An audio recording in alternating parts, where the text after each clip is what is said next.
It's the Metavenger podcast with Yema here, the Yema Renaissance Kid, arch nemesis, Yemesis, and I'm here with I love that.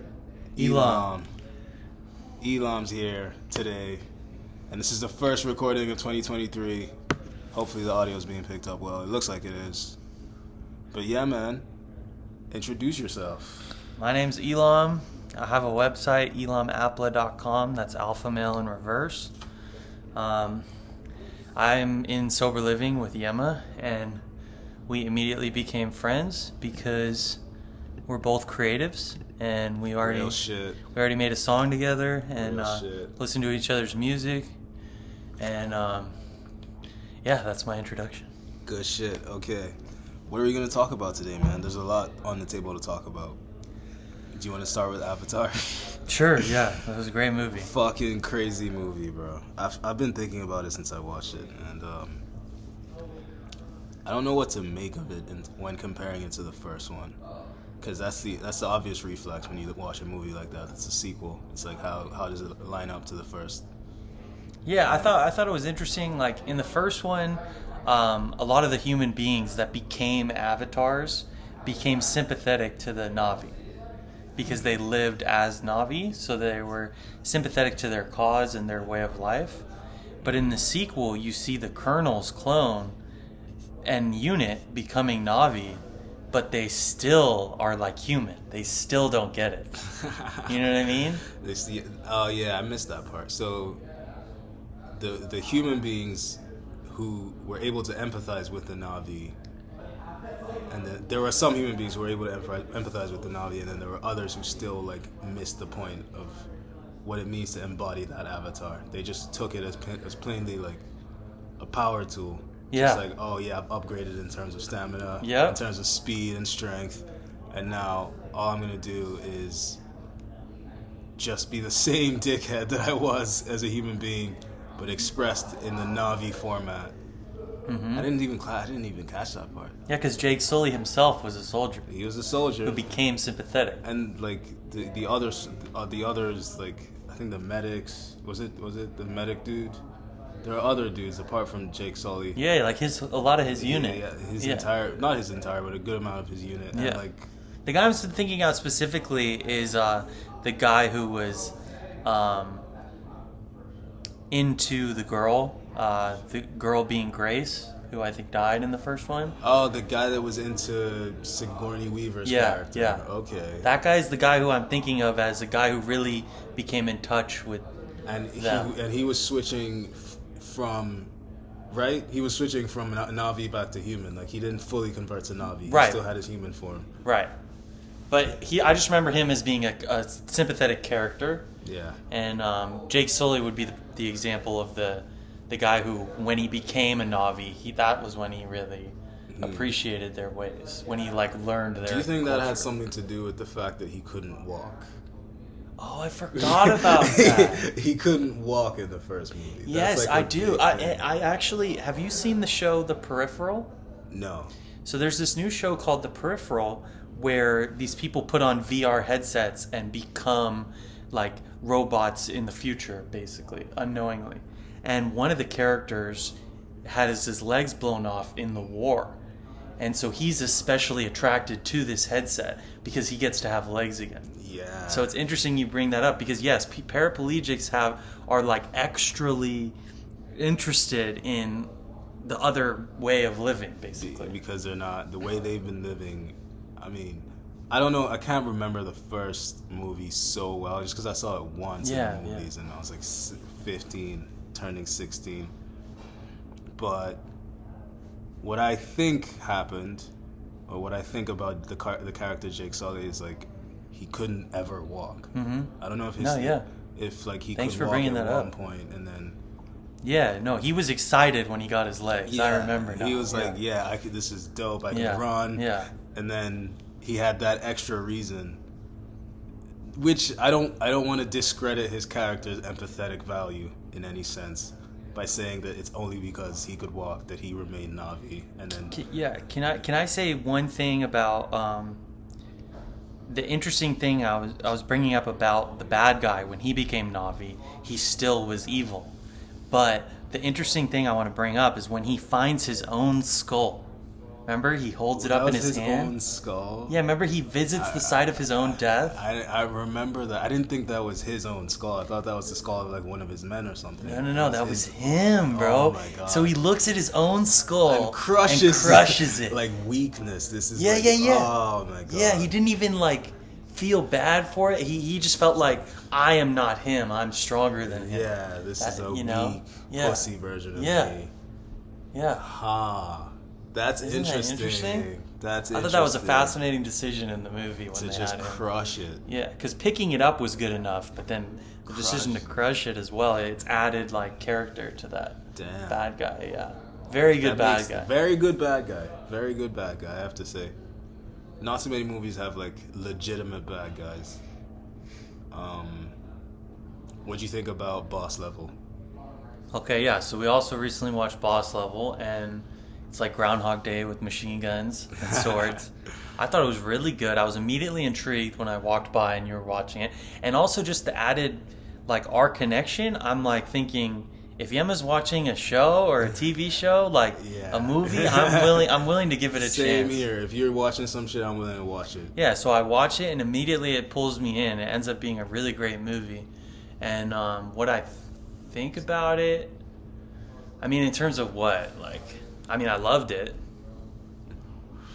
But like, in terms of like, I don't know, are you a gamer?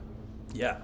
So that idea to me, any movie that explores the idea of gaming is something that's like, not just a movie about a video game, not like the Mario Brothers movie or anything like that, which I'd still be down to see, but this one is like a human movie about a human experience expressed in the format of a game, where you're stuck on one level and you're doing the same things every day and you can't get past that level. Yeah. And then little by little you start to explore other parts of that level, which is like, oh, okay, I can do this here too. I didn't know I could do this here. I could do that here too. I didn't know that as well. Have you heard the expression, things are not invented, they're discovered? Things are not invented, they're discovered. No. So it's kind of, there's this philosophical idea that, you know, everything was already here and humans just discover things. We didn't invent it, we just found it. We discovered math, we discovered numbers, we discovered lightning, we discovered fire. It was already there the whole time, but we're just discovering it. And I was kind of thinking about, how does that apply to this idea in the movie that you've lived the same day over and over again? Did we invent that idea, or are we discovering it? Like, is that a part of reality that exists somewhere? Okay, let's unpack this for a second. Yeah, I know that's complicated. Let's unpack this for a second. If you find something, oh no, that's not how I want to start that. Well, like, think about music. When you're writing a song, are you really writing a song, or are you discovering a musical progression that kind of already existed before you, but you're only just now discovering it? Huh. Because the music itself has certain harmonies that are like facts of life almost. Like, this note goes well with this note. Exactly. It's beyond our invention. It's something we're discovering about music itself. Because like by ear, when you're making a song, by ear, you already know what goes with what. Yeah. And it's not because you're discovering you're inventing what goes with what. It's because you're finding it out as you're doing it. Your ears are tuned to find out which specific notes go well with other notes. Mm-hmm. So if you think of the greatest musicians, who are the greatest musicians? Like Hendrix. Oh, shit, Mozart. Who's the other guy that's not Mozart? Beethoven. That guy. Those dudes. Would you say that those guys were in any way inventive? Because I think, yes. To your point, I think discovering things is definitely how humanity was able to unravel and then get to the point that we are today, is by discovering what we could do with what we had here. Because like there's this idea that I have where it's like like the idea of like facts versus statistics, where like we found facts and like we created statistics to measure facts, but we found facts here. Yes. We didn't invent the facts in the same way that I don't know if you can say we invented statistics the way to your point, if we found things as opposed to inventing them, would you say we found statistics as well? Yeah. Statistics is a fact of life, like a fact of reality that we discovered. I don't think it was an invention, an application, as much as, I mean, you can view it in different ways, but like God uses statistics. Like statistical analysis is not new to the grand intelligence, the supreme intelligence. Like he knows what that is. You know what I mean? And like things work in a mathematical way, in like a divine order. Like, I don't know. Like I just believe he's already done it before we do it. Yeah, the blueprint's already been laid out, and then we find out how to use the blueprint. So would you say there's invention in like how to use the things we found? I would say like when it comes to you and me, like creating things, like creating music and websites, there is a certain distinction I would make. Like it is creative energy. You are inventing things. But at the same time, the person who invented the light bulb, they didn't invent the light bulb. It kind of always existed as an idea, like a way to produce light electrically, and they just discovered the way that works. But it was there the whole time, you know, like electricity is there the whole time. Oil was there the whole time. Oil was there the whole time. You know what I mean? Like diamonds, everything that we... Yeah, everything is there. We're just kind of learning that it's there. And we call it inventing. When you invent a car, sure, you're kind of doing something, but the car was always there, like the way to get around. The wheel was always in the ether. The wheel, yeah, right? Before someone even invented the first wheel, it was a fact of reality that if you had a circle, it would roll. It would keep rolling. It existed like round rocks. If you were to roll around rock, a boulder, on the floor, they would just keep rolling, right? Right. So that idea was just translated into a way that we could use it to get around. Yeah.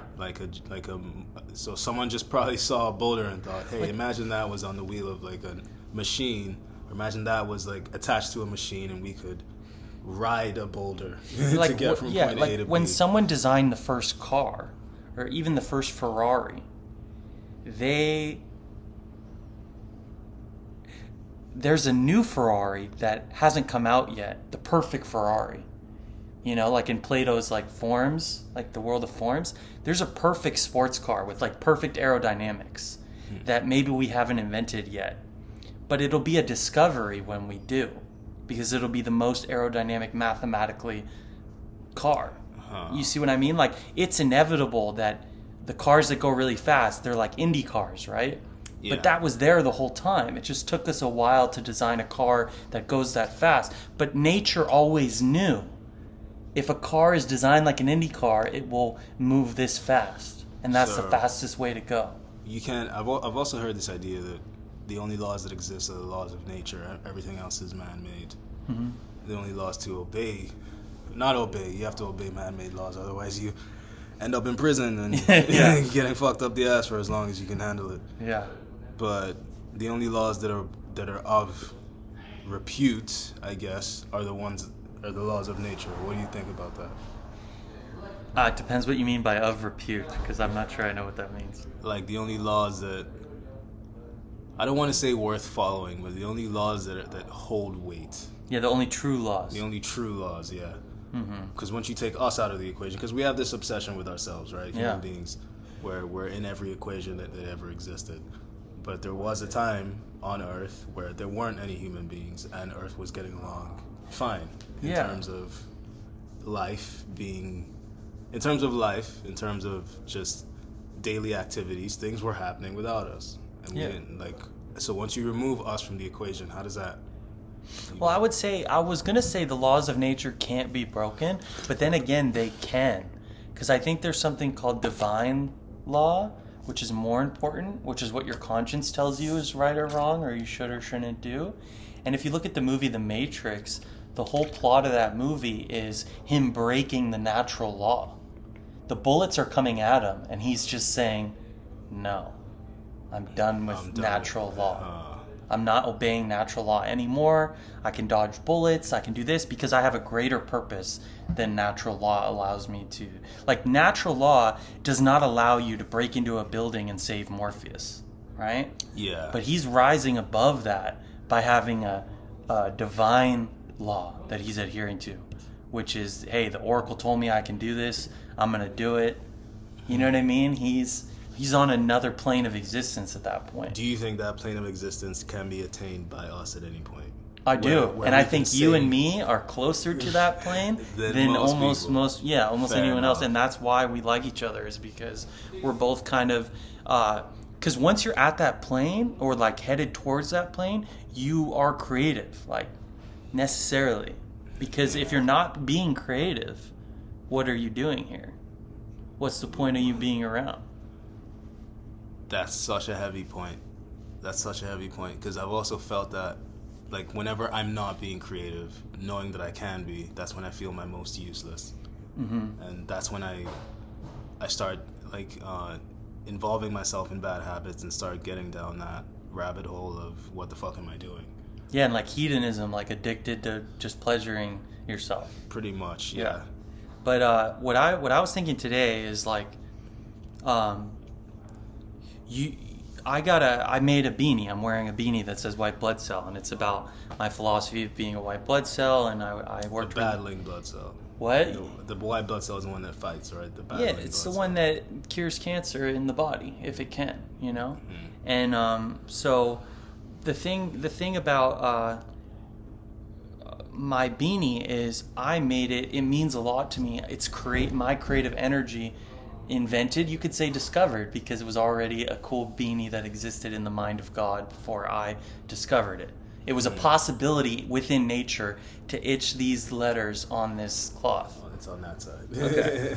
But basically what I'm trying to say is, when I get a compliment from my beanie or from my symbol or my website, or when you get a compliment from your music or something that you did that's original, this podcast, for example, one compliment of my beanie is worth 10 compliments of something I bought. Like if I bought a Nike shirt and it was cool and I thought it defined. Oh, this is such a cool shirt. It's like, well, I paid for it. I didn't make it myself. Well, yeah, but if I wear that cool Nike shirt and 10 people say, "Oh, that's a cool shirt," it feels good. But I'm telling you, someone's like, "This hoodie's a dope hoodie," it feels like 10 times better. Yeah, because I created it. Or helped create it. I would say I helped create it. Because, okay, that's a humble perspective. Yeah. I don't take full credit. That's really humble. And that's like a good thing, actually, to have that humility. And like, because when you're a creative person, it's very easy to abandon the idea of humility, which is like a thing I've been struggling with myself, where it's like, oh, I can do it all myself. Why do I need anyone's help? And then I get to the point where I'm frozen creatively. I'm like, fuck.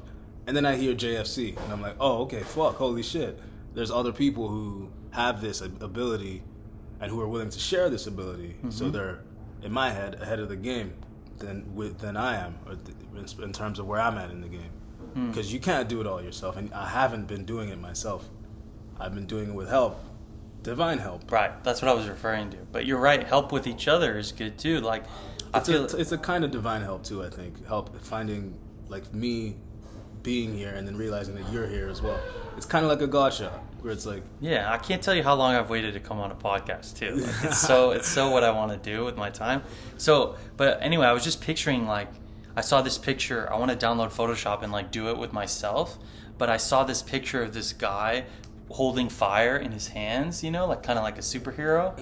And it was so cool. And when you were just discussing what you were discussing, it made me think of, like, you have this like fire in your hands, this creative energy that is so special, but it's limited in the sense that it's only in your hands, and sometimes you get frustrated that it's not enough, but you have something extremely valuable. And then so do I have my little pile of flames fire, or whatever it is, but suddenly if we're both kind of sharing, suddenly we can start lighting like plants on fire that we're working with. The fire spreads. Yeah. The fire has more to work with, so it then begins to spread. Yeah. Like suddenly we can light things with both of our fires put together that we previously couldn't light. I get that. But yeah, you got a special like light, you know. You too, man. You too, man. Thank you. Let's see how far ahead we are. I like to... Oh, 20 minutes. Not bad. Let's keep going. Sure. So what else do you want to talk about? What else is there to talk about? Let's talk about JFC.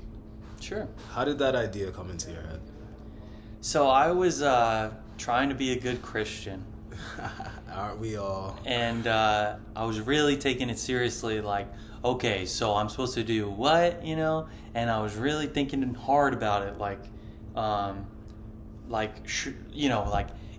should I really abstain from lust? You know, should I really wait for marriage, right? For fornication, or technically it's not fornication if you're married. But I was really thinking about the ethical, because I believe in God so strongly that I looked to Christianity to be like, you know, if I do believe in God, what should I be doing? And I was really wrestling with it because it just didn't sit right with me. The complete denial of the flesh to go with the spirit, you know, the self-denial, it didn't sit right with me. So that song is about glorifying God, because I'm talking about like Jesus loves you and all this stuff, and I'm kind of talking bad about the devil, you know. But I'm also acknowledging, like, I'm writing it to a girl and I'm saying, sleep with me tonight, even if it's wrong. Like, I want to be right, or you know, I'm saying even if it's wrong, sleep with me tonight is basically the gist of the song, because it's basically me kind of just struggling with that. Okay, so it's kind of like you admitting that I want to sleep with the girl, even if it's not the right thing to do. So, what have you thought of as the right thing to do in that context? Like, say like you met a girl and you want to sleep with this girl. I think we've had this conversation before, but what's like the right thing to do in that context? Because everyone's always like in my ear saying, do the right thing. In my family, in my life, do the right thing. And that's the message of every movie you watch. It's like, make sure that you do the right thing and then you survive. You're the guy that gets to live on and tell your story to whoever's willing to listen as to how to get their lives in a better situation. Mm-hmm. But something as basic as, I don't want to say basic, as like fundamental as like meeting a girl that you're attracted to, and she's also attracted to you, and like she's wearing a nice dress, and like, you know, your signals are going everywhere, like, okay, holy shit, she's really hot, I want to fuck this girl. What's the right thing? I think the right thing to do is to convey how you feel honestly, and be honest with yourself, and follow your internal compass. And if that means sleeping with her right then and there, then do it. That's honestly what I think. Because look, I've read the Bible, not all of it, but most of it, and then most of the New Testament, and then I've definitely read all the Gospels multiple times. But then I'm reading the Satanic Bible, and I'm almost finished with it. And I think the truth is somewhere in between the two of them, because the Satanic Bible is about indulging the flesh and not caring about the spirit. It's about saying, like, living a hedonistic lifestyle. It's more of like reality, like saying that Christianity goes against human nature. So Satanism is more about human nature. Like, you talk about natural law. The natural law is you want that woman. She allows you to have her. Doesn't matter that she's married. She wants it. You go ahead and do it. Yeah. So, but the and you bring up adultery, and I've committed adultery even as a Christian. Because at the end of the day, if that's what she wants and that's what I want, I might do it. You know, I think you should read the Bible and be mindful of its teachings. And I'm not saying adultery is correct. It might very well be a sin against God. It might be wrong. But I think it's more wrong if, like, let's say if I was married to a woman and I was cheating on her and lying about it, then I think it's more wrong because it involves lying. But if a married woman just wants to get with me at my house and I'm single, I did allow that to happen. But I was very conscious of it. I'm not going to sit here and say I know what's right or wrong. I think it's individual to each person based on their own conscience, and they should educate their conscience with Christianity and be spiritually minded. Is Christianity the only way to educate your conscience? I don't want to say Christianity. I like religion. Is religion the only way to educate your conscience? Is there a way to educate it outside of that religious barrier? To be honest, I think God did come into human form and was Jesus. So I think that Christianity is the best way to educate yourself. But of course, there are other ways. Like I always liked Buddhism. I think outside of religion, though. Oh, so if you're a person that's like shunning the idea of religion, because I've been that person in my life, and I don't want to be that person ever again. But yeah, no. What I say is, don't throw baby Jesus out with the bathwater of religion. So you know the expression, don't throw the baby out with the bathwater? No. What is that? It's an idiom that means just because the bathwater's dirty and it's time to throw it out, don't forget to take the baby out because you might drown your baby, right? So don't forget to take the good things out of religion before you discount them altogether. And the good things about religion is Jesus. But if you don't want to go into religion, I majored in philosophy. I think there's a lot of truth to be found in philosophy. And there are Christian philosophers as well as satanic philosophers like Nietzsche. Nietzsche was satanic? I would say Satanism is Nietzsche-esque more than Nietzsche was Satanist. So Satanism is almost... It's like derivative of Nietzsche's work. Even though Satanism was around before Nietzsche's work, but Nietzsche really gave it a strong moral foundation. Because Nietzsche's book is called Beyond Good and Evil, and Satanism is about being beyond good and evil. It's more of like looking at things as a natural order of things, rather than a spiritual, so it's like moral. It's the logical way of processing and experiencing life, with like a subdivision that's like don't really consider the moral laws of anything. Yeah, I think the truth is do both. Help yourself, indulge in the flesh where you can, but be spiritually minded more so than not, and deny yourself when it's appropriate, and delay gratification, all that shit. Yeah, but also give in sometimes. So a little bit of each, mostly good, but a little bit of bad. A little bit of bad never hurt anyone. Except yourself. If you indulge in it too much, I guess. I don't know. It's a working theory. I don't have good and evil figured out. But that's my current working theory is why not read both Bibles and think about it. So I guess I like your perspective where it's like do as much as you can in order to educate yourself, in order to better position yourself, to keep yourself in a better position to handle the trials of life. Well, it's about being good, or it's about wanting what's best for everything and God. And if you want what's best for everything, you are included in that.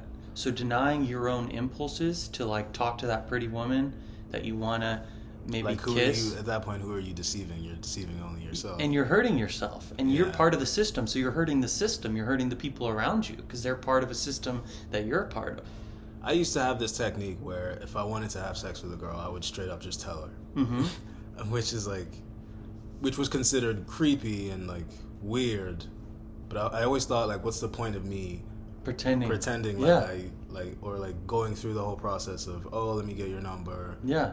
Oh, let's text for a bit. Oh, let me get to know you. It's like, yeah, sure, getting to know you is cool, but the only reason I considered getting to know you is because I wanted to fuck you. It's the great secret. It's like women are walking around with a veil, except they know. They're intelligent enough to know, but they like want us to play the game anyways. But I'm with you, man. What does the game reveal? I like being straight up. What does the game reveal that hasn't been... that if you're living right anyway... A girl once told me, a very smart, pretty girl once told me in college, she said, I already knew what you wanted just when you turned around and said hi. Because you're not saying hi to the other girls. She knew immediately. I don't have to say that. The truth about women is you don't have to say, I want to have sex with you. They already know. They're smarter than you in terms of human connection. So why does saying that, or at least in my experience, why did saying that make me a creep? Is it because other people weren't saying it, or? It's because they prefer for it to be under the surface. Huh. They know it's there, but they prefer to deny its existence, like willful suspension of disbelief. Huh. So they already know what you want, and there's no point in telling them. It's basically what you tell them just by saying, hi, how are you? They know that's why you're asking that. Huh. Okay. I guess I was being a little crass in my older days, because there's this one girl It's part of growing. It's like learning. It's like, what happens if I just say the truth? Yeah. And what's wrong with the truth? The truth, bro, is my whole predicament in society is one of the truth. It's like trying to tell the truth, and people don't react to it well all the time. Like, I wrote about my sexual feelings of like wrestling with lust. Like, is this wrong? Is it not? You know, like, and just really saying how evil I feel, like how much I don't care about the girl's personality, or like things like that, like truths, like male truths. I was trying to explain, like, on my blog, and people view that as like you said, crass and crazy and weird. But it's like, but every guy knows deep down like what I'm talking about. You know what I mean? And every guy's been there. And like, for some guys it works, where they just say it. Well, it depends on the girl you're saying it to, I guess. But if you just say it, that tactic doesn't tend to work, in the sense that, oh, I've never met anyone who's been so refreshingly honest and whatever the fuck. But at the same time, like, that willful suspension of disbelief, right? Like, you have to play the game. As annoying as the game is, as frustrating as it is when you exchange numbers with a girl and she's not respecting your time, or texting you back. And that's how this song Kaiser that I made came up, where it's like, I apparently have to do all this just to get a fucking text back. I have to like make a song, I have to upgrade my life, I have to bare my entire soul to you, which I didn't want to have to do. Yeah. Just for you to be able to respond and say, oh, okay, you're now you're worth my time. And I don't talk to her anymore, and I don't plan to either. But it's just, I can tell you that being honest is great. Sometimes it does get the woman in bed with you quickly, in my experience. But then also, recently with a girl I was dating, I was trying to be sweet to her and make her my girlfriend, so I could go through the natural process of and that end up in bed with her eventually, like, right? Yeah. But she didn't want to do the whole girlfriend stuff. So then I was like, well, what about the sex stuff? Why don't we just skip that? Like, I don't want to do that either. You know what I mean? And she's like, no, but like, she has her reasons I won't get into.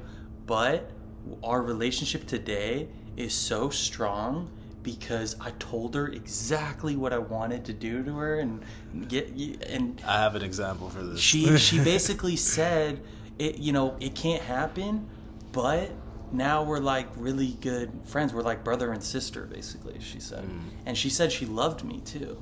And it made me feel really good. It's almost better than sex, because at least our friendship, our platonic friendship, the me wanting to have sex with her would have gotten in the way of that. But by telling her the truth and her denying me and us moving past that, it's actually better of a friendship than I've had in a long time. So my experience is with this one girl who I'm really close friends with her today. But it was an adulterous kind of like beginning, where we met over summer. She was single. We hooked up after a couple months. Like, school, we disbanded for summer break, because I was there for summer school. We disbanded for the rest of the summer break, and then we came back for the fall semester of my junior year in college, and she was in her sophomore year, and then we hooked up. And after we hooked up, she wanted to get coffee, and I was like, hey, I'm feeling pretty lazy right now. I don't really want to do that. You're down to just stay here with me? We could just stay in my room. And she took that as like a rejection. And then she got a boyfriend. She went and then got a boyfriend, and then after that, we would still hook up. It took some time. Like, she wanted to stay faithful to him, but I went to a party, she was there, she had some wine, and then all of a sudden we ended up fucking in the bathroom and going back to her place to continue the fucking. So, like, my head, I was like, what was the point of having a boyfriend then? Like, it seemed to me that she wanted me to be that person, and I wasn't ready to do that.